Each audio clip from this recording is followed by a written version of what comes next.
A number of years ago, the Central Bank of the United States, the Federal Reserve, produced a document entitled Modern Money Mechanics. This publication detailed the institutionalized practice of money creation as utilized by the Federal Reserve and the web of global commercial banks it supports. On the opening page, the document states its objective. The purpose of this booklet is to describe the basic process of money creation in a fractional reserve banking system. It then proceeds to describe this fractional reserve process through various banking terminology, a translation of which goes something like this. The United States government decides it needs some money, so it calls up the Federal Reserve and requests, say, $10 billion. The Fed replies, saying, sure, we'll buy $10 billion in government bonds from you. So the government takes some pieces of paper, paints some official-looking designs on them, and calls them Treasury bonds. Then it puts a value on these bonds to the sum of $10 billion and sends them over to the Fed. In turn, the people at the Fed draw up a bunch of impressive pieces of paper themselves, only this time calling them Federal Reserve notes, also designating a value of $10 billion to the set. The Fed then takes these notes and trades them for the bonds. Once this exchange is complete, the government then takes the $10 billion in Federal Reserve notes and deposits it into a bank account. And upon this deposit, the paper notes officially become legal tender money, adding $10 billion to the U.S. money supply. And there it is. $10 billion in new money has been created. Of course, this example is a generalization, for, in reality, this transaction would occur electronically, with no paper used at all. In fact, only 3% of the U.S. money supply exists in physical currency. The other 97% essentially exists in computers alone.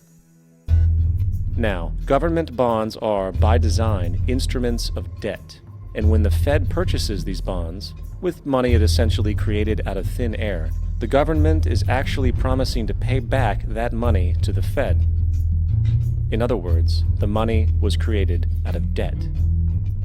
This mind-numbing paradox of how money or value can be created out of debt or a liability will become more clear as we further this exercise. So, the exchange has been made and now $10 billion sits in a commercial bank account. Here's where it gets really interesting. For as based on the fractional reserve practice, that $10 billion deposit instantly becomes part of the bank's reserves, just as all deposits do. And regarding reserve requirements, as stated in Modern Money Mechanics, a bank must maintain legally required reserves equal to a prescribed percentage of its deposits. It then quantifies this by stating, under current regulations, the reserve requirement against most transaction accounts is 10%. This means that with a $10 billion deposit, 10% or $1 billion is held as the required reserve, while the other $9 billion is considered an excessive reserve and can be used as the basis for new loans. Now, it is logical to assume that this $9 billion is literally coming out of the existing $10 billion deposit. However, this is actually not the case. What really happens is that the $9 billion is simply created out of thin air on top of the existing $10 billion deposit. This is how the money supply is expanded. As stated in Modern Money Mechanics, of course they, the banks, do not really pay out loans from the money they receive as deposits. If they did this, no additional money would be created. What they do when they make loans is to accept promissory notes, loan contracts, in exchange for credits, money, to the borrower's transaction accounts. In other words, the $9 billion can be created out of nothing simply because there is a demand for such a loan and that there is a $10 billion deposit to satisfy the reserve requirements. Now, let's assume that somebody walks into this bank and borrows the newly available $9 billion. They will then most likely take that money and deposit it into their own bank account. The process then repeats, for that deposit becomes part of the bank's reserves. 10% is isolated, and in turn 90% of the $9 billion, or $8.1 billion, is now available as newly created money for more loans. And of course, that 8.1 can be loaned out and redeposited, creating an additional 7.2 billion to 6.5 billion to 5.9 billion, etc. This deposit money creation loan cycle can technically go on to infinity. The average mathematical result is that about $90 billion can be created on top of the original $10 billion. In other words, for every deposit that ever occurs in the banking system, about 9 times that amount can be created out of thin air. Money jitters? Ask the obliging Bank of America for a jar of soothing instant money, M-O-N-E-Y, in the form of a convenient personal loan.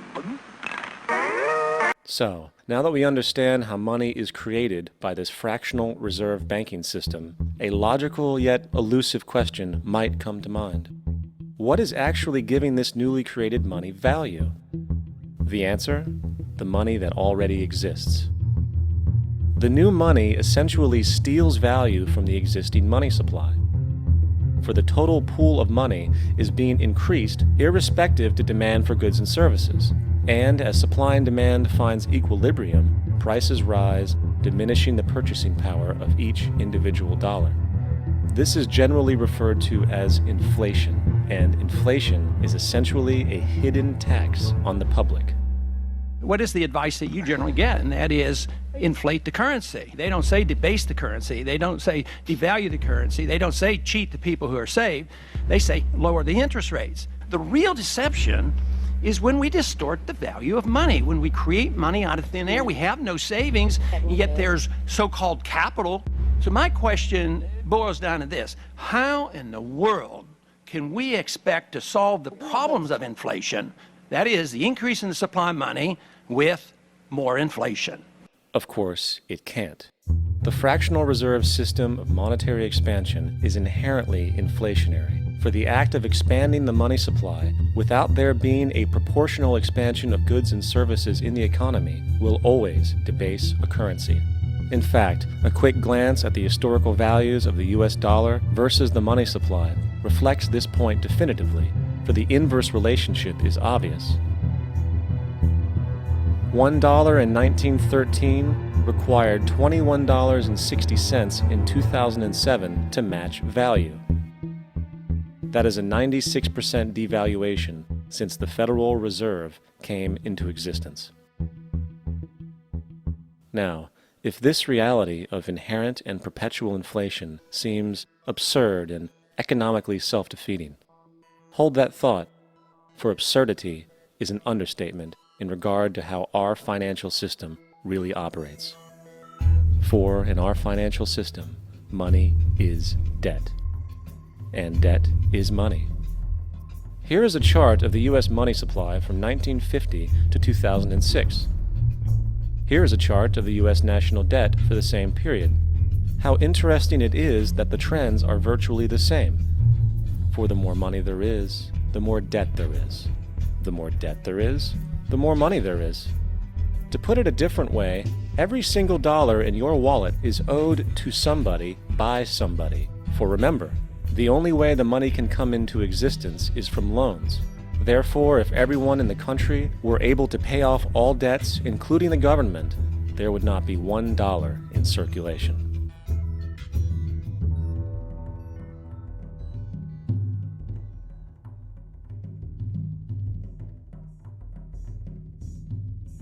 In fact, the last time in American history the national debt was completely paid off was in 1835 after President Andrew Jackson shut down the central bank that preceded the Federal Reserve. In fact, Jackson's entire political platform essentially revolved around his commitment to shut down the central bank, stating at one point, "The bold efforts the present bank has made to control the government are but premonitions of the fate that awaits the American people should they be deluded into a perpetuation of this institution or the establishment of another like it." Unfortunately, his message was short-lived, and the international bankers succeeded to install another central bank in 1913, the Federal Reserve. And as long as this institution exists, perpetual debt is guaranteed. Now, so far we have discussed the reality that money is created out of debt, through loans.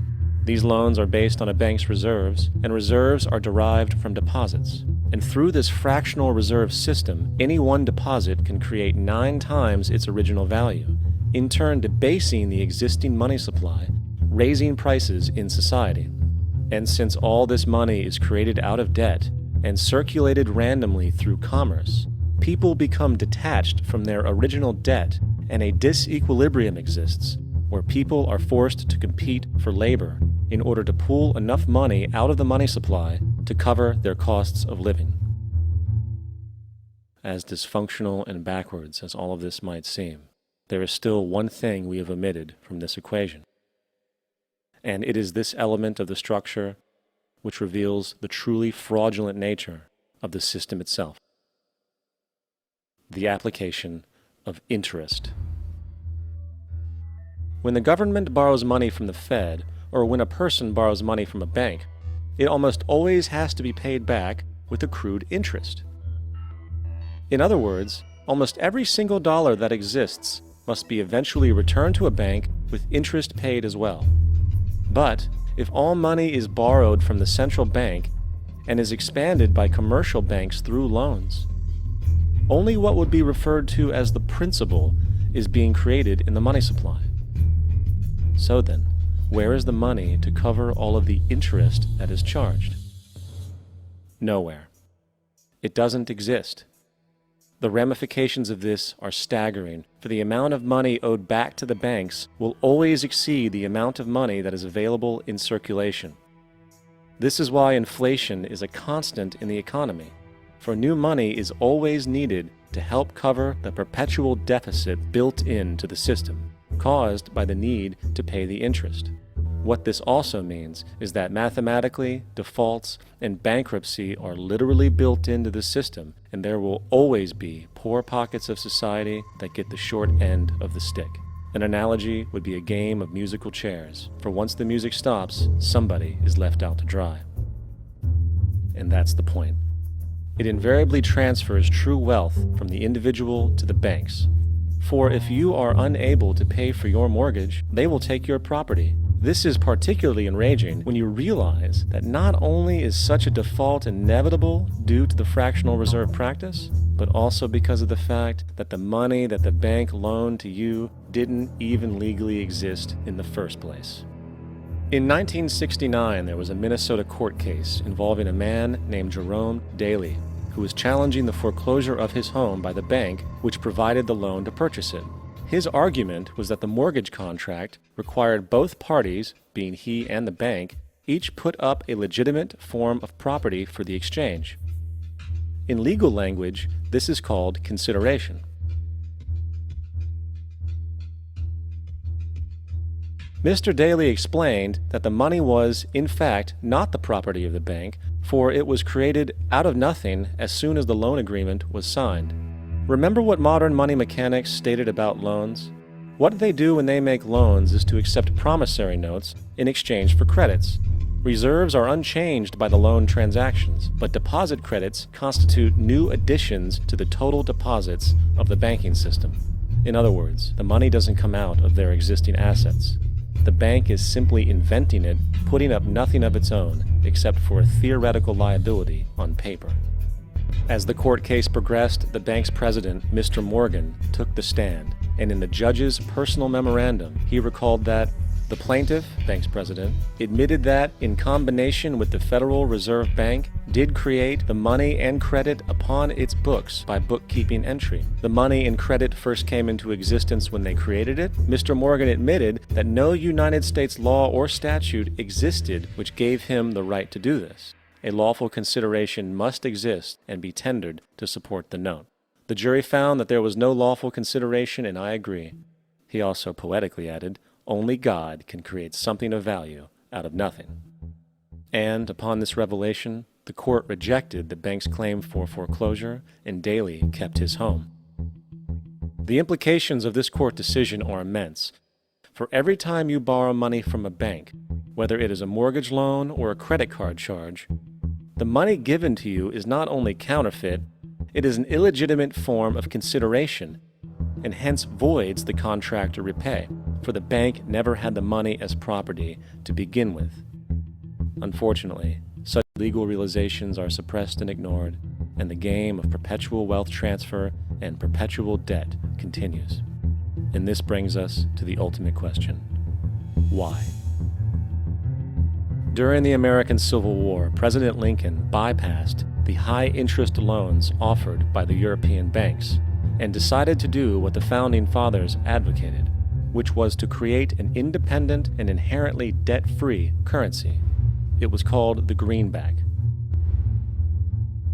Shortly after this measure was taken, an internal document circulated between private British and American banking interests stated, "Slavery is but the owning of labor and carries with it the care of laborers, while the European plan is that capital shall control labor by controlling wages.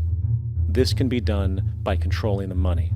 It will not do to allow the greenback, as we cannot control that."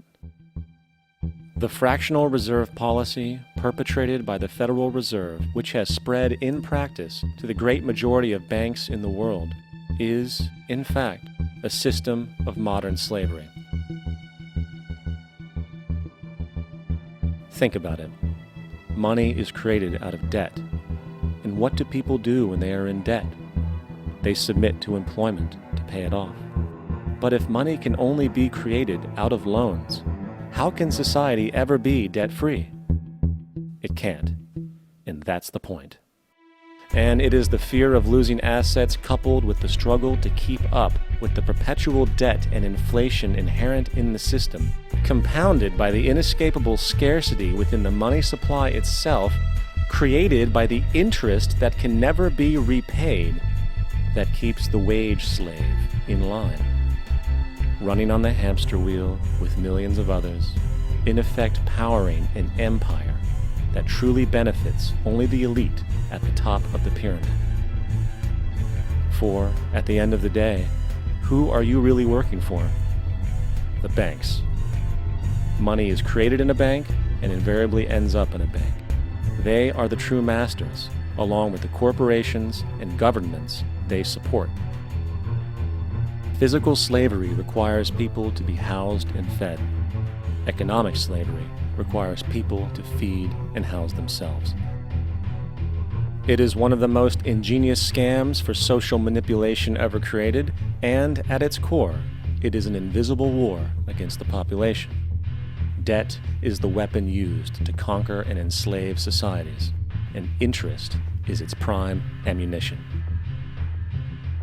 And as the majority walks around oblivious to this reality, the banks, in collusion with governments and corporations, continue to perfect and expand their tactics of economic warfare, spawning new bases, such as the World Bank and International Monetary Fund, while also inventing a new type of soldier, the birth of the economic hitman.